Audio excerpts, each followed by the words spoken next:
Voter ও এজেন্টদের কাছ থেকে নির্বাচনের পরিবেশের খোঁজ খবর নেন তিনি। সকালে Gulshan model high school and college কেন্দ্রে সপরিবারে ভোট দেন তারেক রহমান। বলেন, কিছু আসনে অপ্রীতিকর ঘটনা ঘটলেও জনগণ ভোট দিতে আসলে যে কোনো ষড়যন্ত্র রুখে দেয়া সম্ভব। নতুন রিন গভীর থেকে পরিষ্কার করে কাপড়কে রাখে নতুনের মতো উজ্জ্বল। নতুন রিন অ্যাডভান্সড পাউডার।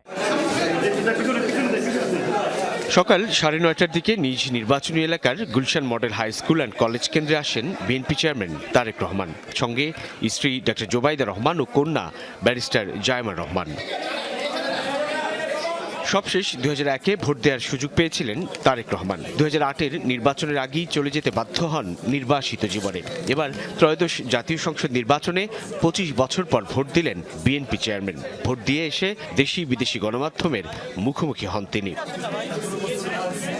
তারেক রহমান বলেন, ভোটাধিকার প্রয়োগের দীর্ঘ অপেক্ষার অবসান হলো, যার মধ্য দিয়ে সূচনা হবে গণতন্ত্রের। ভোট গ্রহণ শেষ না হওয়া পর্যন্ত চূড়ান্ত মন্তব্য করতে রাজি না হলেও জয়ের বিষয়ে আশাবাদ ব্যক্ত করেন।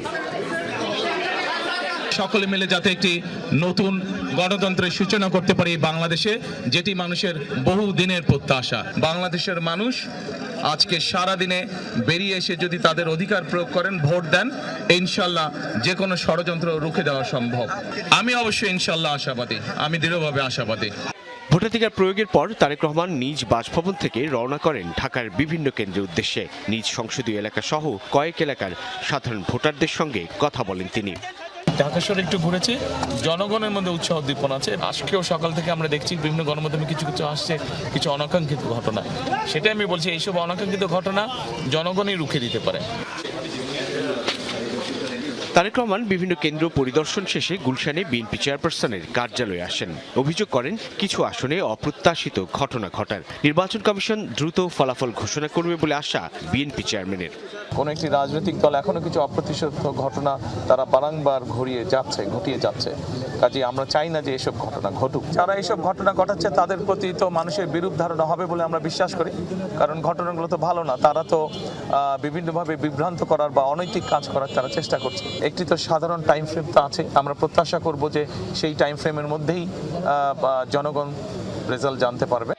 সুষ্ঠু ও বিতর্কমুক্ত নির্বাচন হলে বিএনপি সহ সব দলের ফলাফল মেনে নেওয়া উচিত হবে বলেও মনে করেন তারেক রহমান।